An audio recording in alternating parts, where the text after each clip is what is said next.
Good morning, everyone. My name is Gail Day. I am the Executive Manager at the Free Market Foundation.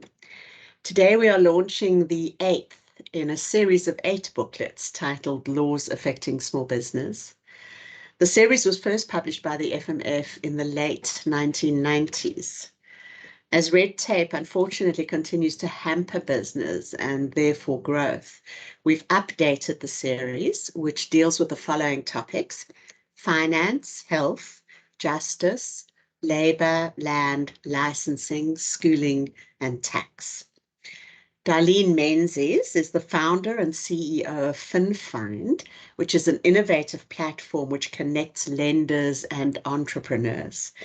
In 2017, Darlene was named by the World Economic Forum as one of the 6 top female tech breakthrough entrepreneurs in Africa. Darlene will be presenting finance today. Thank you, Darlene. Thank you, Gail, and welcome everyone. It's a real privilege to be able to be presenting here in the launch of this particular booklet. And as Gail said, we're looking at finance as far as law affecting small business is concerned, and in particular lending to small business. It's a topic very close to my heart. Just by way of a small background, I came out of the banking and IT for 15 years in the corporate world, and landed up starting a small development business, software development, and over the period of a few years in the early 2000s, liquidated 3 times. Before understanding how to really get a business going. And a lot of that had to do with red tape issues and the difficulty of starting and growing a small business. And one of the issues that we address in our in FinFind is how to help small business access finance. So this particular booklet was very interesting to me. So the Free Market Foundation makes a number of recommendations in their booklet pertaining to changes that can be made to regulation that would assist and bolster lending to small businesses. And I'm going to look at a few of those. In terms of a disclaimer, I'd like to make it clear I didn't write the booklet. Although I do agree on the position of the topic, and I just want to look at what the 5 recommendations are. You'll all have access to the booklet just to go through the recommendations, and then I'm going to highlight 1 or 2 of them and just make some points just in terms of presenting on this topic. So the FMF make 5 recommendations as far as this is concerned. The first one would be to repeal the National Credit Act's limit on interest rates for small business lending, and I'll go into that in some detail. The second states that if the National Credit Act's credit ceiling cannot be repealed, that the Act should be amended to allow an exemption for loans up to 175,000. So in other words, if it can't be done completely, at least there could be an exemption to up to 175,000. If the proposed amendment of the Act and the exemptions are introduced, that the exemption should be adjusted annually for inflation. So if the whole thing is not repealed and there's an exemption put on for up to that loan amount, that should be adjusted every year with inflation. The fourth recommendation is that financial intermediaries that borrow money from the public, in other words, deposit-taking organizations or institutions that take that money to lend to small business, should be exempted from having to register as banks under the Banks Act. So that's an interesting one to look at. And then lastly, that if the National Credit Act's credit restrictions are not repealed, that the Act should be amended so that grantors of credit to purchase movables can recover the cost of repairing the movables plus interest from the credit receiver. So currently, if a loan is taken to purchase a movable asset and then the asset requires repair, the lender can't actually provide funding for that repair. And often, if that piece of asset can't be, they don't have the money to repair it, that business can go out of business and isn't even able to pay the original loan. So those are the 5 different recommendations. So I just quickly want to talk first of all about the context that we're looking at. So if you look at the FMS regulation for changes, they're looking at loans to micro and small businesses that are covered in the National Credit Act.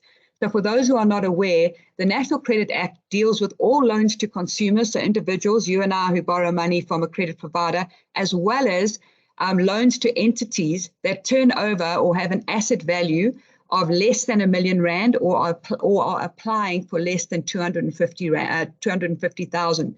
So in other words, they look at a consumer and a business that has a turnover of less than a million, essentially as the same type of entity. So the same rules that apply to the consumer apply to those juristic entities as well. There are different things that apply to businesses that turn over R1 million or that are asking for more than 250,000. So that's the context that we're looking at. So currently, in terms of that first regulation where the MFF want to see the interest rate restriction repealed, the National Credit Act currently limits the amount or the percentage of interest that can be charged on loans to businesses that turn over less than R1 million or that are asking for less than 250,000 Rand a month.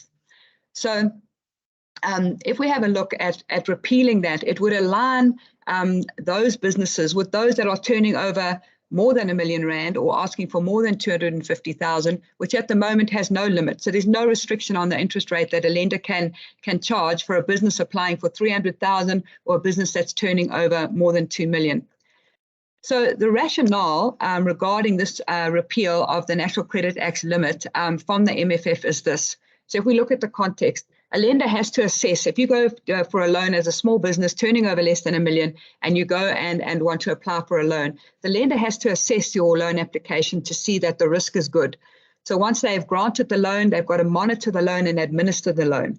The time and the work that is involved in that type of assessing of an application for a small business loan can take the same amount of time as it's required to assess a loan for a large company or a large amount. In fact, the cost could be even greater if the loan application has no security. So if you're applying, you have no collateral, the cost to actually assess that particular loan could be greater. And also if you don't have a proven track record or you look more risky.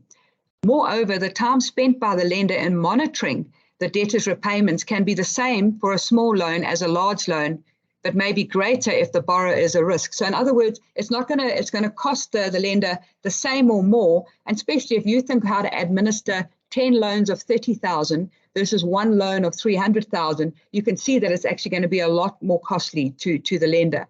Also, if the lender believes that the borrower may be an unsafe credit risk, the lender may wish to compensate for the greater possibility that the loan may not be repaid by charging the borrower a higher interest. So you have to charge for risk.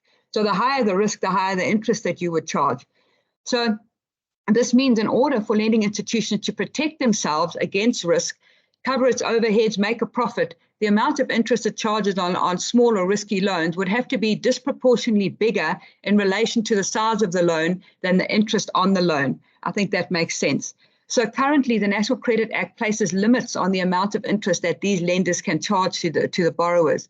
A lender is prohibited from charging a small business borrower interest at a rate exceeding the repo rate, the bank's repurchase rate, which for a time was always about 6.75%, but since July 2019 with COVID was reduced to address economic conditions and is now 3.5% to date that this booklet was published.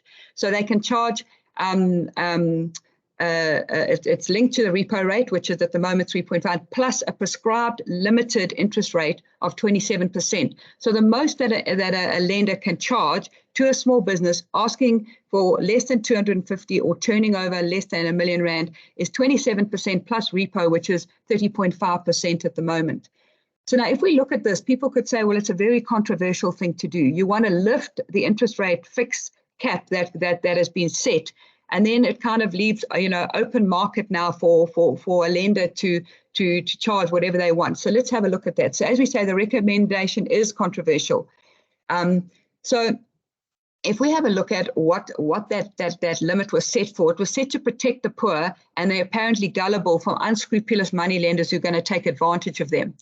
So the people who are against this maintain that banks must simply start granting loans to small business and poor people. So in other words, leave the rate there, and people, lenders out there should just be doing this, because it's needed. The problem is there's many other reasons, and I'll go through some of those just now. But the reality is that it's risky to lend to this market, and at the moment they can't charge as much interest as they could charge to a business that's turning over more than 250,000. So while the sentiment may be worthy to say, well, we shouldn't have the limit, people like that overlook the harmful economic effects of the interest ceiling legislation on the very classes of people that they're meant to protect.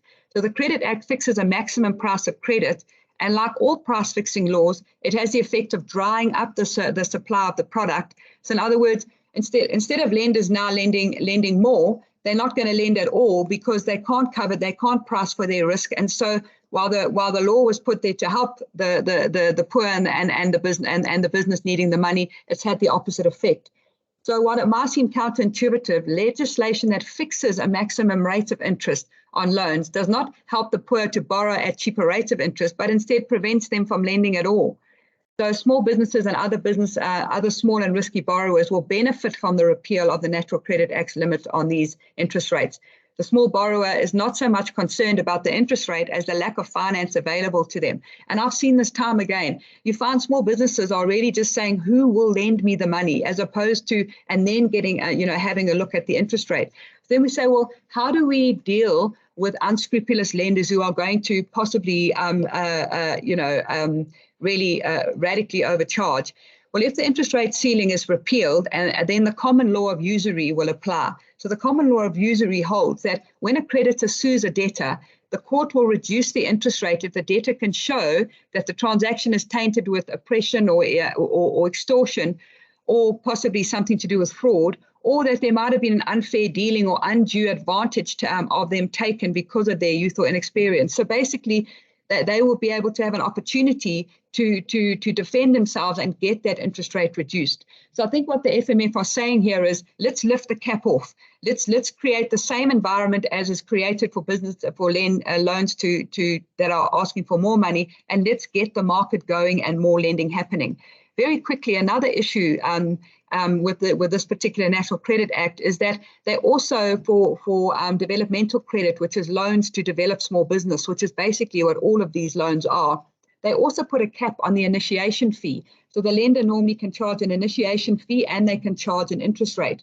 Currently, the law states that lenders can charge 275 Rand for the first 1,000, and then after that, only 10% per 1,000, with a cap of 2,600. Now, it sounds like a lot of words, but basically what it's saying is that loans of up to 26,000 Rand to small or to micro businesses, there is benefit in the lender being able to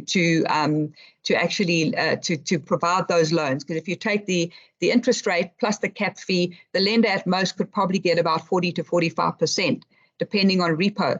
The problem is for loans over 26,000 Rand, they start to lose the income percentage on the capital. So again, the very cap that was put there to try and protect those higher fees are actually stopping lenders from lending to these small businesses because it just doesn't make sense to them. And lastly on this, the interest rate is linked to the repo rate. So as the repo rate adjusts, obviously does the fee and the installment. So again, the difficulty about this, if you take, for example, what we faced in COVID, the government reduced the repo rate in order to help, stimulate the economy and help people that had to repay loans to reduce those repayments. The problem is that also reduced the amount of money that lenders could charge to these small businesses. It even reduced it even more because of that cap linked to the repo rate. So all of a sudden, at the very time that the small business needed lenders to say, right, come on, let's help you and let's get you back on your feet, lenders held back because they were going to get less money at a much more risky time. So again, I think a lot of these laws, regulations in the NCA were written in these limitations to try and protect the poor and the vulnerable, but in actual fact have had exactly the opposite effect. One of the other things is that many finance providers that should be providing loans to these smaller loans actually don't register for this developmental type of credit for small business because the registration requirements and reporting requirements are incredibly onerous. They're not really fit for micro and smaller lenders. They're more fit for bigger institutions like banks, and so it actually discourages them. I think in terms of time, maybe just to go on to I know we were only supposed to look at about 10 to 20 minutes, but if we have a look at one of the other recommendations, the MFF are saying that financial intermediaries, so lenders or intermediaries, sorry, that borrow money from the public, so they take deposits to lend to small business should be exempt from having to register as a bank. Now, as you know, it's incredibly difficult to register as a bank. You need to have it at least 200 million to register as a bank. And what happens then is we find that banks are not lending to this market that we're talking about because of although the interest rates are good, there's so many hurdles to get over with the bank. They look at the wrong things. They look at the owner's credit record instead of how the business is faring financially. And so although the banks have the money, they're not actually giving it out. So how do we get smaller types of institutions to be able to do that? And my sort of recommendation that really backs up what the FMF is saying is we should look at tiered banking like they're doing in some of the other countries, where if you look at Zambia, for example, you only need 1 million to about 3 million to start to register as a deposit-making institution. The requirements are far less onerous than those of the Reserve Bank. And as such, there's a lot more lending that happens in this particular arena. I mean, you can tell I'm very passionate about this particular subject. I, really wanted to stay within the recommendations made by the MFF, but there are a lot more that can be done. The Credit Act really needs a separate act written, separate to the Consumer Act, that speaks directly to micro and small businesses and starts to find the balance between providing opportunity for the lender, like where at the moment you don't have, you can't attach a movable asset for unsecured lending. So that's why lenders aren't lending out working capital for those sorts of things. But if that was maybe looked at, you could flip the conversation. So there's a lot of other things that could be said. But I think very interested, read this document, have a look at the booklet that the MFF have put out, the FMF, excuse me, I'm dyslexic, so it's the FMF. So across this entire broadcast, I may have done that a couple of times, but just to say that I think it's worth noting, and I think government should really take a keen interest in what the FMF are proposing here. Gail, thank you for your time. Darlene, that was absolutely wonderful. Thank you. And don't be too stressed about the timing. This is obviously a topic that is of major concern to small business.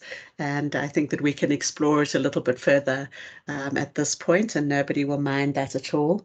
Does anybody have any particular questions at the moment? I've got something I wanted to ask, if perhaps I should go first. You had mentioned, I'll come back to you in 1 minute, Zakes, if you'll just give me a moment. You had mentioned that there might be other ideas that perhaps we haven't covered in the book, and perhaps you could just give us some idea of what those might be.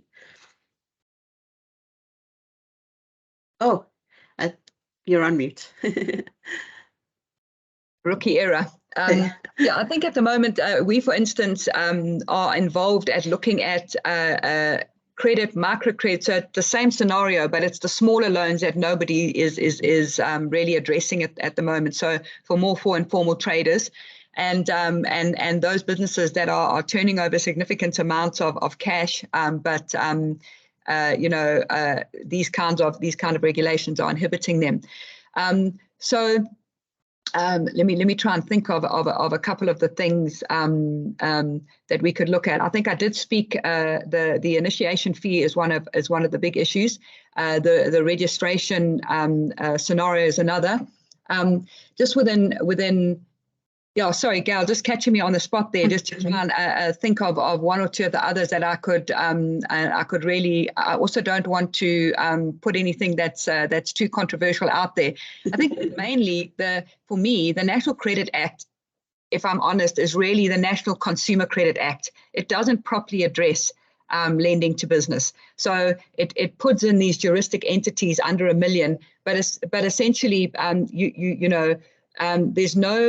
there's developmental credit itself is really scattered so difficult situations within the act that a financier who wants to register, it's very difficult to actually do that. And our recommendation to the NCR has been to remove all of those sort of referrals to developmental credit, either put them in one section of the act at the end, or have a completely separate act. And there's some really good examples like what Brazil has done, where we could really open up lending. We could bolster opportunity in that way.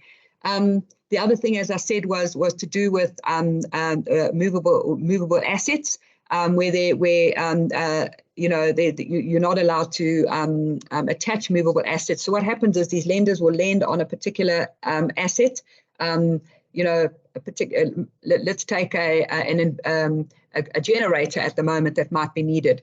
But then if the borrower doesn't repay, they can't attach that asset. So it stops them from wanting to actually do those loans. But then in the meantime, obviously, people are needing that to keep their businesses going. So, I think that the National Credit Act is an excellent act, written well. I think it covers consumers well. But right now, in terms of small business, micro business lending, I think something really different has to be looked at to find the balance between releasing the lender and protecting the lender, but also ensuring that small business get the money they need. Because besides family and friends, in that lower sort of extension of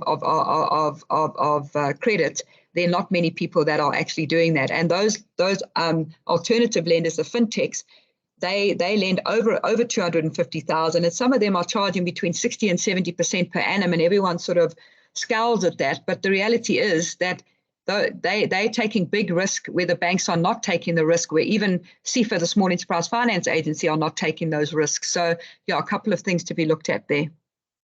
Thank you very much, Darlene. Zags, would you like to come in now? Yes. Mine is, more on a general question, really, given what's Darlene has mentioned about the National Credit Act being consumer-centered. Wouldn't then it be said, particularly of recommendations that are made in our books, that they are anti-consumer, right? What would be your response to an attack or a critique like that, saying that seeking to change the National Credit Act would be an attack on consumer rights?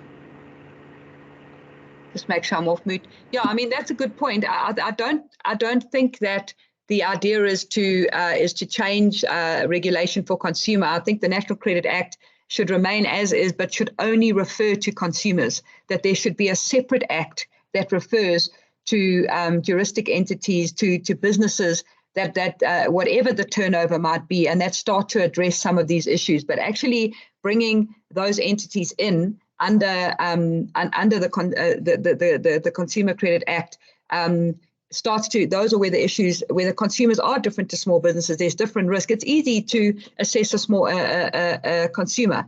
I mean, at the end of the day, for a consumer, you have a look at their income, and that can come from their pay slip or from their bank statement. You can see that. You then go to the bureau and you have a look at their credit score. You see what credit's been extended to them, and then you base you see, can they afford additional credit extension, and if they can, then you base that particular interest rate on the risk. The problem with a small business is that income is difficult to see. It's very difficult for a small business to produce management accounts and financial statements, and the rigor that a lender has to go to look at that. Then there's no record of credit that's been extended to that business. So like in consumer, every credit provider where a loan is done to an individual every month has to provide that information to SACRA, and the bureaus can pull that data so everyone can see how much money Darlene's borrowed. Is she paying it back? Is she a good borrower? With business, that doesn't exist. Businesses, that information is not going to any central source at the moment. So the lender now is for that amount of money, that information is supposed to be going for those smaller loans, but we know it's not for business. So now the lender can't easily understand their income. They also can't see if credit's already been extended, so they don't know if this person's taken multiple loans. And then at the same time, they've been capped on interest to be able to price for their risk. So we're saying separate those two things. Let the Consumer Act remain as it is, so that, as you say, it's not going to be disadvantaged, but then put the issues that relate to micro and small business and any kind of entity that is a business into a separate section or a separate act. So I hope that is clear. Thank you, Darlene. Themba, I'm assuming you'd like to ask a question. If you can just unmute yourself. Yeah.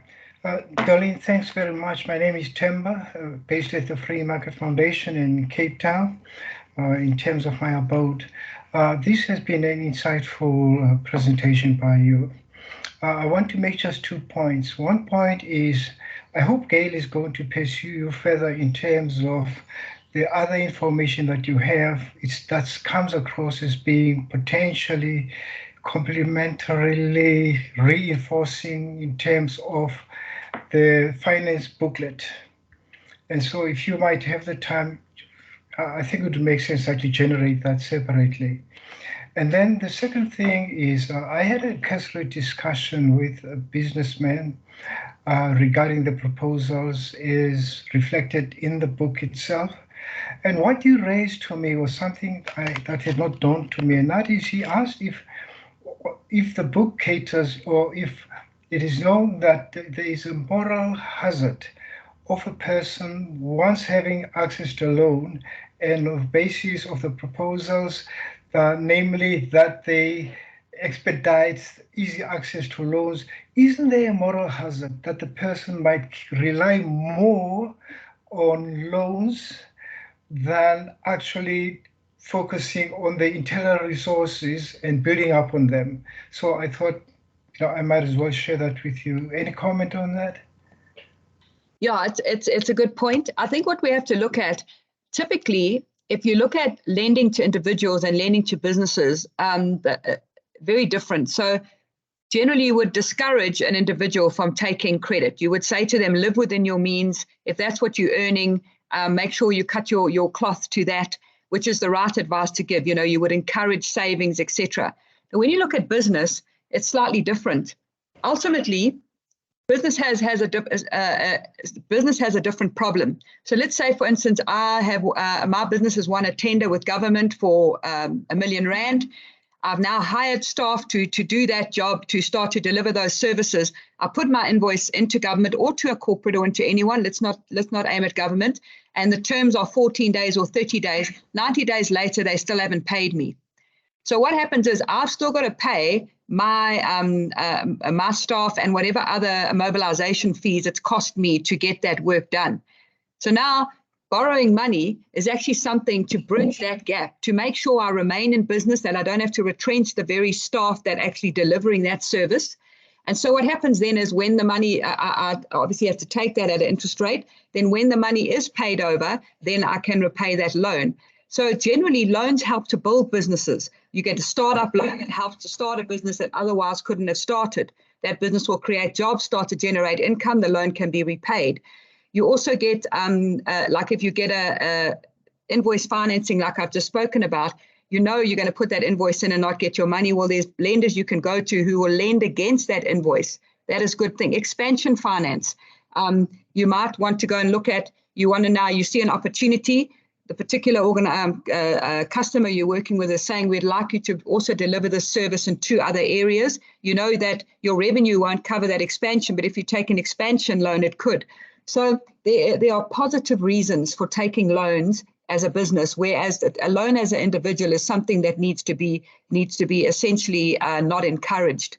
So you use other people's money to grow your own business in order to create a growing enterprise, a thriving enterprise that creates more jobs, etc. So while his statement is very true, that there's a moral issue around encouraging credit extension to individuals, and I would agree with that.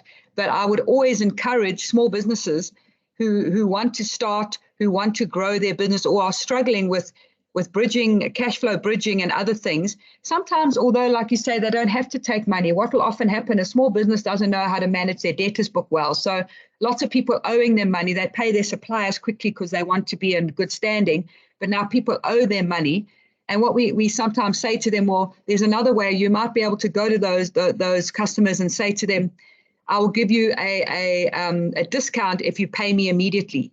Then they don't have to take a loan. They could now. So there are other ways of making sure that you make your own business work for you. But ultimately, it's very common practice, and it's something to be encouraged, that there is credit extension to small businesses to get them started, to cover them over difficult periods where cash flow is not easy, and definitely for growth. So it's not something. It's not the same moral dilemma as it is for consumers. I hope that makes sense. Wonderful. It does. Thank you. Thank you, Darlene. Thank you, Temba. If you don't mind just turning off your camera, I'd appreciate it. Are there any other questions? Zakes, are we seeing anything in the chat room that I've missed? I don't think so. Darlene, in that case, I'd like to just say thank you very much indeed for joining us today. I think you did an amazing job, and that you're doing an amazing job in this really important field. I think, as you've pointed out, really without loans, small businesses in general don't get off the ground, and without that we don't employ people and generate wealth and so on, and all the good things that we're looking for in the new South Africa, not so new anymore. So thank you very much indeed. I will be making available this presentation online, and I will share it with you later, and the booklets are all also online.